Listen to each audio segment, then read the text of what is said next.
18 বাংলায় আপনাদের সকলকে স্বাগত। আপনাদের সঙ্গে রয়েছে আমি সোনিয়া। আর এই বুলেটিনের শুরুতে সন্দেশখালীর দিকে একবার নজর রাখতেই হচ্ছে, কারণ রেখার হুমকি সেখানেই শেষ নয়।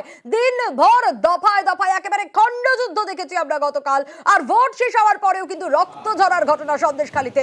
বের মজুরের বুথে একেবারে যুযুধান তৃণমূল বনাম আইএসএফ বিজেপি। শাসক দলকে ছাড় দিয়ে বিরোধীদের হটানোর অভিযোগ, এমনকি মাথা ফেটে গিয়েছে এসআই সাগির গাজীরও। সন্দেশখালীর দিকে আমরা নজর রেখেছি। সন্দেশখালীর বের মজুরে একেবারে যুযুধান তৃণমূল বনাম আইএসএফ বিজেপি। গোটা বিষয় নিয়ে দিলীপ ঘোষ তিনি কি প্রতিক্রিয়া দিয়েছেন শোনাবো।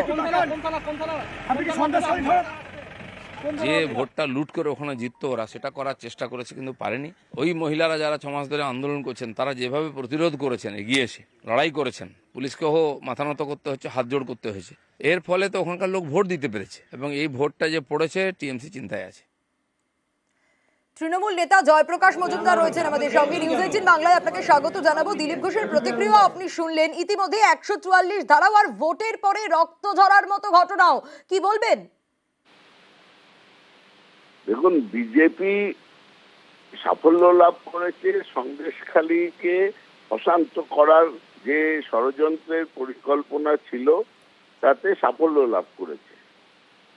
সন্দেশখালীতে গন্ডগোল তো এমনি হয়নি, একজন দুষ্কৃতিকারী ছিল শাহজাহান ইত্যাদি, তাদের পুলিশ গ্রেফতার করেছে, সেটা একটা ঘটনা। কিন্তু সন্দেশখালীতে এক পাড়ার লোক অন্য পাড়ার লোককে বিশ্বাস করবে না, এই অবিশ্বাসের বীজ বপন করেছে বিজেপি, যাতে সবাই মিলে একে অন্যকে অবিশ্বাস করে একটা ছোট্ট সমাজ, ছোট্ট জায়গা তারা রক্তপাত ঘটায়। ওখানে তো বাইরের তো নয়, এই পাড়ার লোক ও পাড়ার লোককে মারছে। কিন্তু জয়প্রকাশ বাবু, পুলিশও তো আক্রান্ত হলো এই গোটা ঘটনায়। এসআই এর মাথা ফাটলো, পুলিশ আক্রান্ত হলো। হ্যাঁ, পুলিশ যখনই যাচ্ছে এগুলো আটকাতে, তখন পুলিশের উপর আক্রমণ হবে। আপনারা ভেবে দেখুন, একটা সমাজকে তার মধ্যে বিষ ঢুকিয়ে দিয়ে, মানুষের মনে বিষ ঢুকিয়ে দিয়ে সমাজটাকে বিভক্ত করেছে। এটাই বিজেপি পারে, এই কাজটা বিজেপি খুব ভালো পারে। আমি তো বিজেপিতে ছিলাম, এই দিলীপ বাবুদের আমরা জানি, শুভেন্দু অধিকারী তো আরো খারাপ লোক।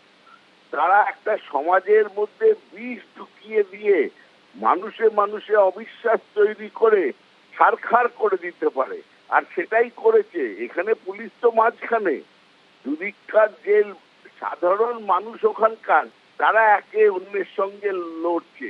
কে লড়িয়ে দিয়েছে? বিজেপি। বিজেপি সকলের মনে এমন বিষ ঢুকিয়ে এই অবস্থা করেছে যে সন্দেশখালীতে কয়েকশো বছর ধরে মানুষ নিজেদের, গরিব মানুষ, তারা নিজেদের মধ্যে মিলমিশ করে থাকতো, এখন এমন তারা এ পাড়ার লোক ও পাড়ার লোককে বিশ্বাস করে না, এ বাড়ি ও বাড়িকে বিশ্বাস করে না, সবাই সকলকে অবিশ্বাস করে। কিন্তু জয়প্রকাশ বাবু, বিজেপি তো সেই জনরোষের যুক্তিটাতেই অনড় রয়েছে।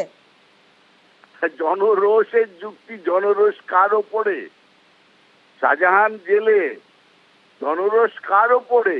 এক পাড়ার লোক আর এক জনরোষ, তাই পুলিশের উপর হামলার ঘটনা জনরোষের যুক্তিতেই তাই অনড় বিজেপি। পুলিশ ওখানে কি করছে? পুলিশের উপর জনরোষের কথাটা যেটা আপনারা বলছেন, ওখানে দেখবেন লাঠি হাতে মহিলারা যাচ্ছে আর এক পাড়ার লোককে মারছে। এইটা যেটা দেখছেন, এটা খুব সাংঘাতিক ঘটনা। একটা নিশ্চিন্ত সমাজ, সভ্য সমাজে এই রকম কিছু এজেন্ট থাকে, অনেক পৃথিবীর ইতিহাসে আছে। বিজেপি সেইটাকে কাজে লাগিয়েছে।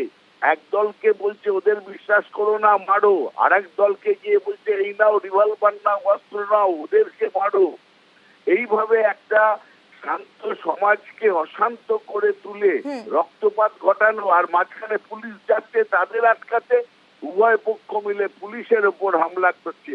এই ক্লাসিক উদাহরণ একটা সমাজকে কিভাবে ভেঙে দিতে হয় সেটা বিজেপি খুব ভালো জানে, আর সন্দেশখালীর ক্ষেত্রে করেছে। কিন্তু শেষমেশ কি হবে জানেন? এরা সবাই মিলে একদিন উঠে বিজেপিকে ঠ্যাঙাবে। এইটা বিজেপি যেন জেনে রাখে।